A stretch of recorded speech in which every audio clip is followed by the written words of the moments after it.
আসসালামু আলাইকুম ভিউয়ার্স, আজকে আপনাদের জন্য নিয়ে আসলাম প্রিমিয়াম কোয়ালিটির একটি লেদারের সাইড ব্যাগ। সামনে একটি ছোট চেম্বার আছে, এখানে মোবাইল ফোন, সানগ্লাস বহন করতে পারবেন।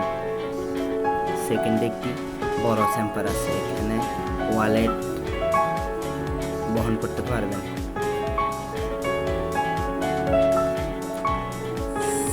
সেকেন্ডে আরও বড় একটি চেম্বার আছে, এখানে বিভিন্ন কাগজপত্র বহন করতে পারবেন।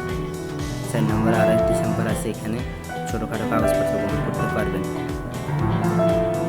এই ব্যাগটি কফি কালার এবং ব্ল্যাক কালার আছে। পিছনে আরেকটি ছোট চেম্বার আছে। এই খাঁটি চামড়ার সাইড ব্যাগটি অর্ডার করতে চাইলে ইনবক্সে নক করুন। একটি লং বেল্টও আছে, কাঁধে ঝুলাতে পারবেন। ধন্যবাদ।